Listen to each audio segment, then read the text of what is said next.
biso tata na Yesu Kristo akoma tata na biso tozali lisusu na somo ya kobanga banga te ote tozali basamboli elongo na Yesu Kristo tokumisa oyo azali na nguya mpe azali preza kati na biso azwi ngwende ya kovandela masanzoli na biso lokola kiti na ye ya bokonzi baletwa oyo mabolongo nyonso ali kofukama liboso na ye baletwa oyo azali kolendisa lifelo na ngonga oyo bote balibaso basomela makila na ye batelemi kote bakumisa oyo azali na bomoi mpe azali koya lokumu na yo mokonzi.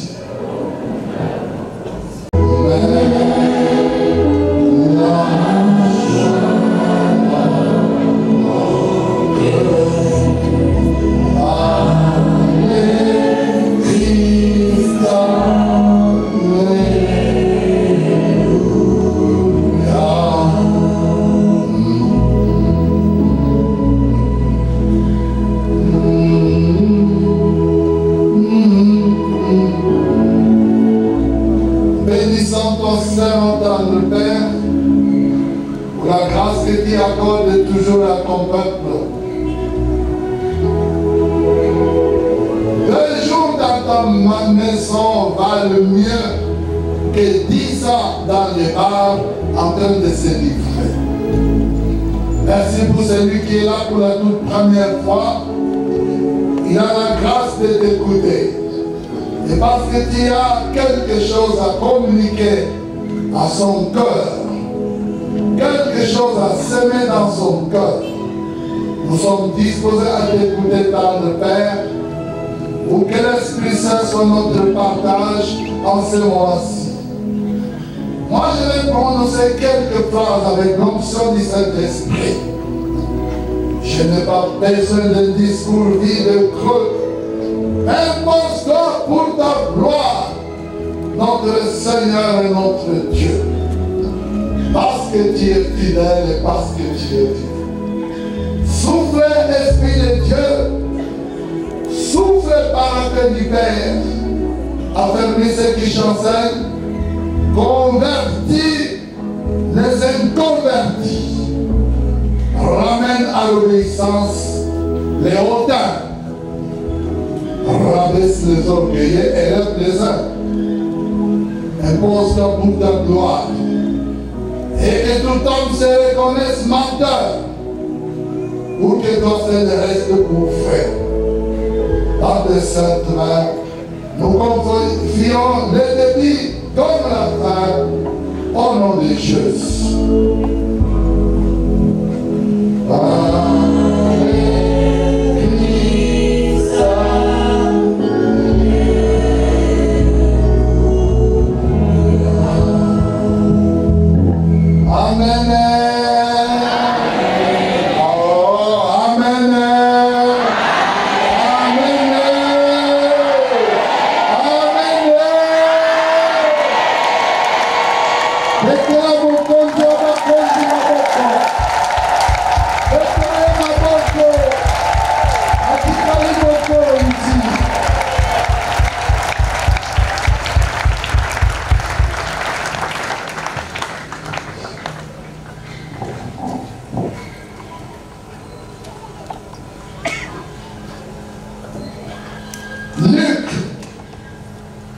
Évangile à Luc, chapitre 20. Luc Lingala, Lucas, chapitre 20. Je vais commencer à partir du verset 20.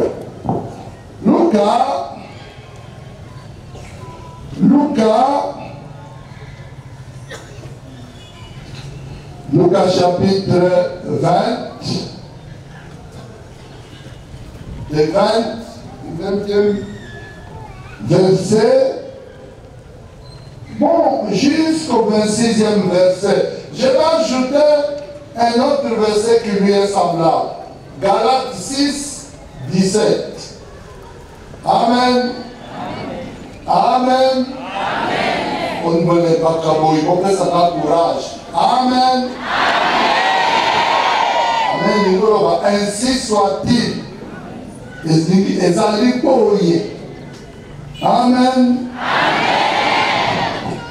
Yango wana babandi kokenge ye mpe batindeli ye banongi bango bamilakisi lokola bato bamotema malamu mpo te bakoka kokalanga ye na maloba maye moko mpe bakaba yo maboko mamoyangeli Pilato batuni ye motuna moye moteyi toyebi te okolobaka mpe okoteyaka na bosembo okotalaka bilongeli ya bato te okolakisaka nzela ya nzambe na bosolo tokokinde kofuta pako ya kaisaro to te kasi yesu ayebi mayele mabe mabango alobi kolakisa ngai denario elongi mpe ntongo ya nani izali wana balobi ya kaisaro azongisi bongo kopesa kaisaro bie bikoki na kaisaro mpe kopesa nzambe bie bikoki na nzambe na maloba maye bazwi bongo likambo lioko te likokofunda ye omisima bato bakami na eyano na ye balobi lisusu eloko te Galatia 6 Galatia motoba zomi na sambo Galatia motoba zomi na sambo bana lelo moto moko atungisa ngai lisusu te nazali na bilembo bya yesu ondoto ya ngai kumu na yo olimbisanga na tanga na biblia oyo bakabelaki biso lobi ngai na mama rosa mwasi na nga bolongani natanga na biblia wana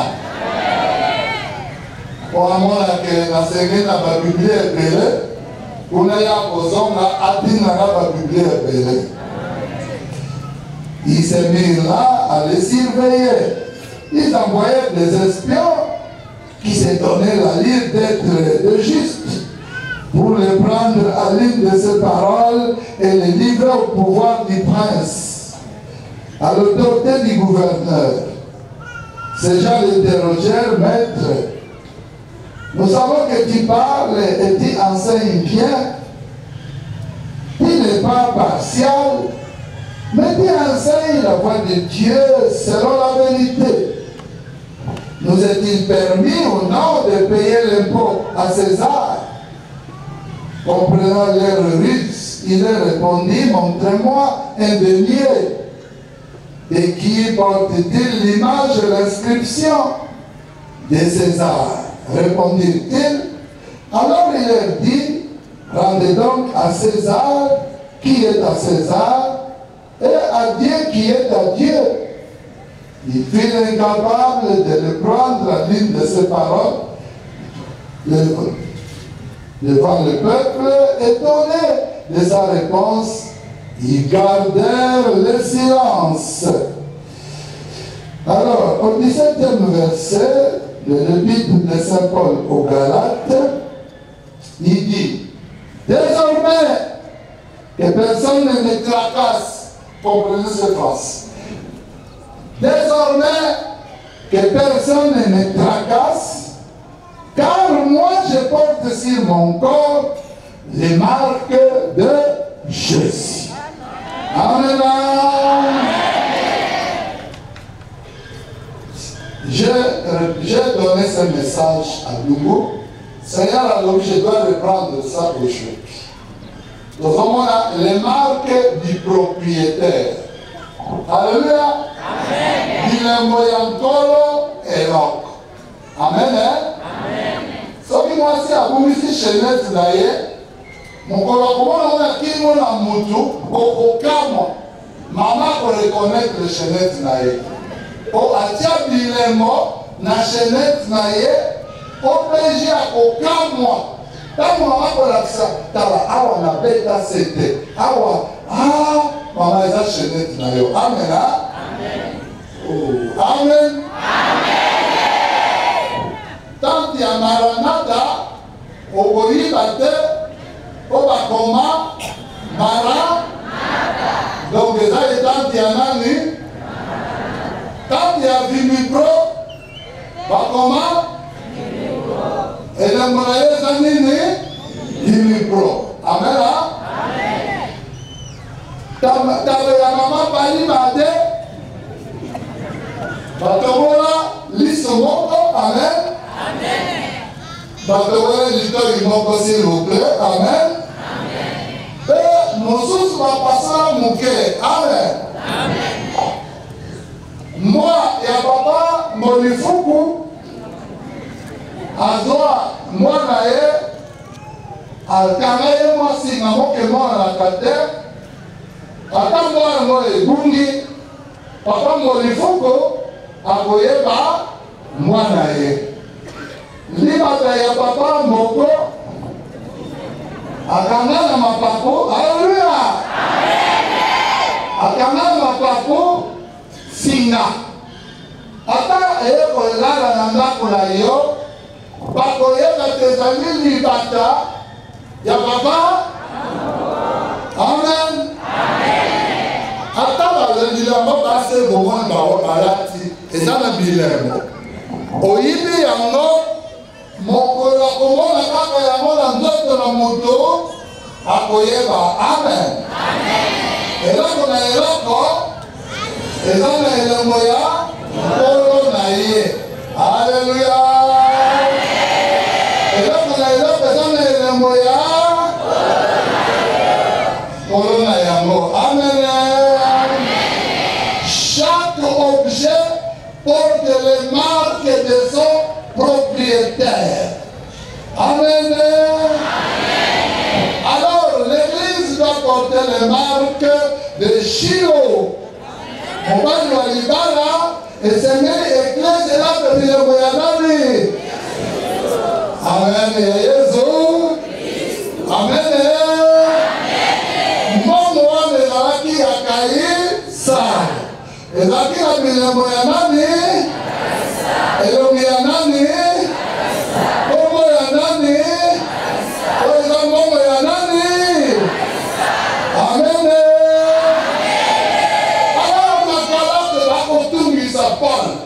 Paul alobi circoncision te. Moïse alobaki bakata nzoto. Paul kutu na ye amonaki Yesu te. Est-ce que ye mpe azali apôtre? Paul kutu ye nde Paul alobi botungisa ngai lisusu te. Mpona nzoto na ngai bilembo na Yesu Kristo ezali. Alleluya. Mokristo nyonso bakomona bilembo ya nani na bomoi na ye.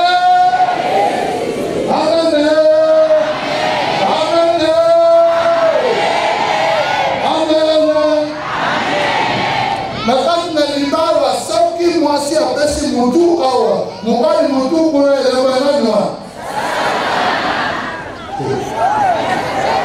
Haleluya. Boyende otala papa alalaki awa te. Mobali alalaka na ndako na ye te. Alale pa mosusu elemenani.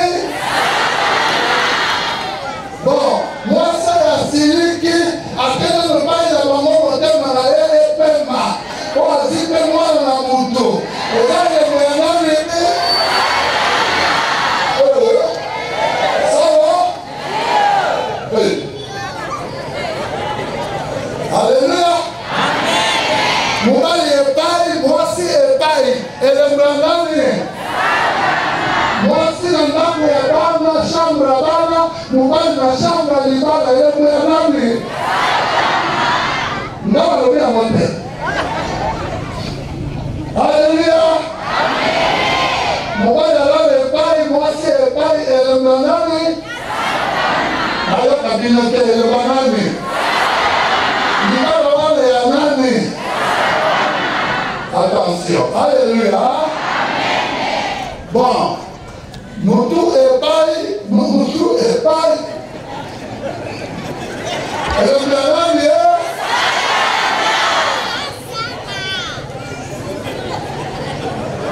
Amen. Never there was one above by your ceremony. No, I never market about your TV. Never money. So I didn't want a number or the bill of the nanny. So I did making a yes of Christo. Alors Paul dit, moi dans mon corps je porte les marques du Christ. Attends la race pas comme d'autres. Attends la maladie qui me conduisait. Puis mon alliance est la carte. Quelles sont les marques de Jésus en toi? Puis le mon alliance est la carte. Alléluia. Voilà, ça dit ça, bien voyage, quand tu frère. Bon, on va moussousou, on va aller à la valise, à venir à bureau qu'on a.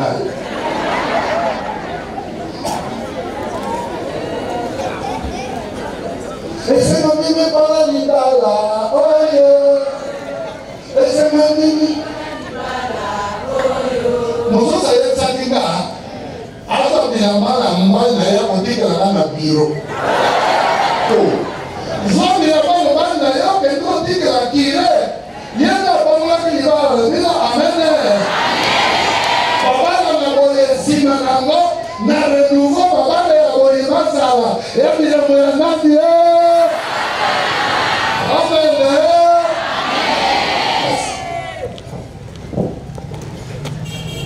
Carolina libala ya kaina mama roste. Na sole yo kote. Kopi no ko wala na miso. Yo na tamo zina kati.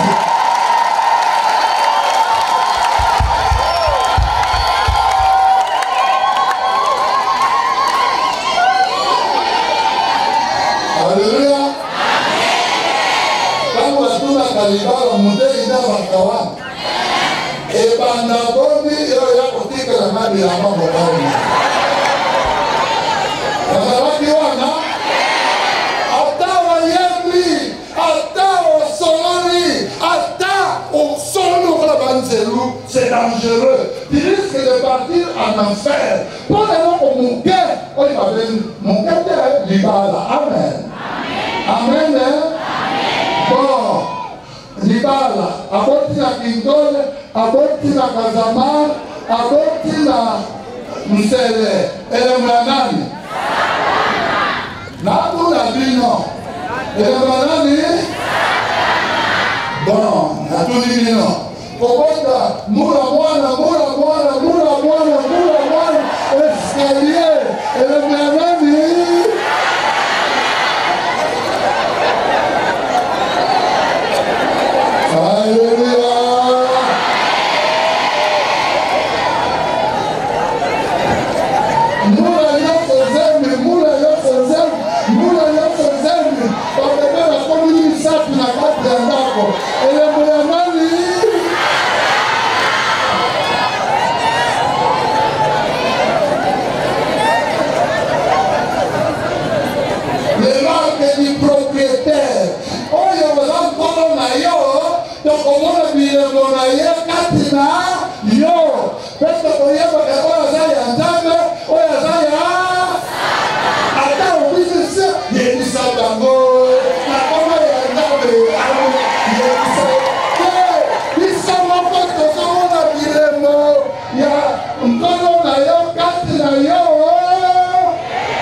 Amen.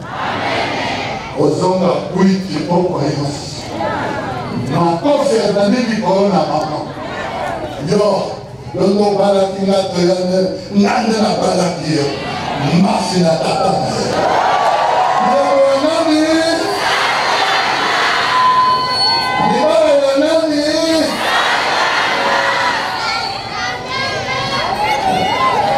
Chaque propriétaire a posé ses marques sur sa propriété. Amen. Même si tu es marié, les autres femmes à côté sont un signe, une marque du diable. Amen. Azawat. Oh, mon père m'a dit, c'est le gars qui va sonner. À quel degré on parle à mon père m'a dit, quitta. Parce que papa l'a d'ailleurs à Tawa. Tu le vois? Alléluia. Bon, il parle à d'ailleurs, il y a Satan à toi et à Nzambe.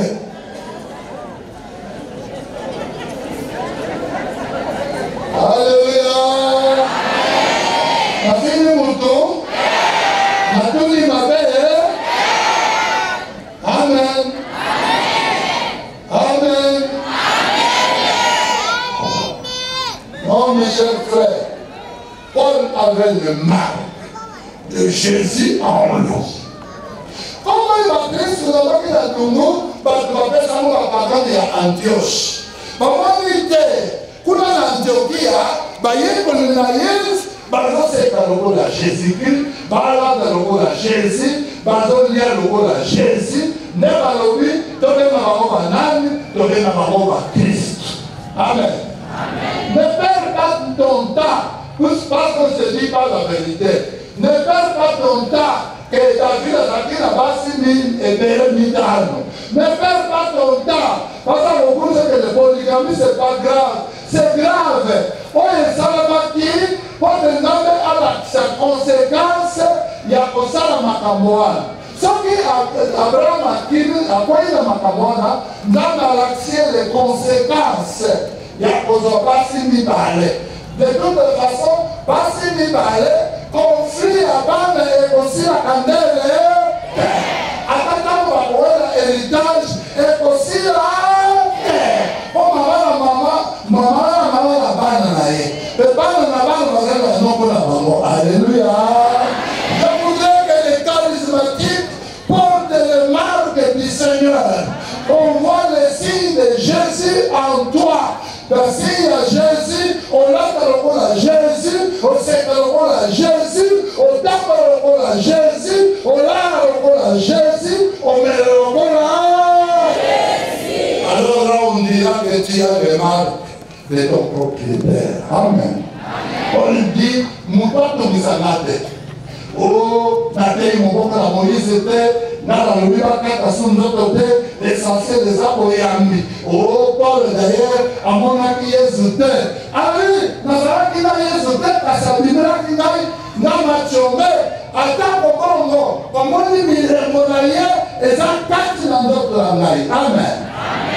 Pendant le temps où on est là, qui ça, Seigneur, Bilemo, il y a Jésus-Christ, et l'accès, Bilemo, à Satan. Devant la lumière.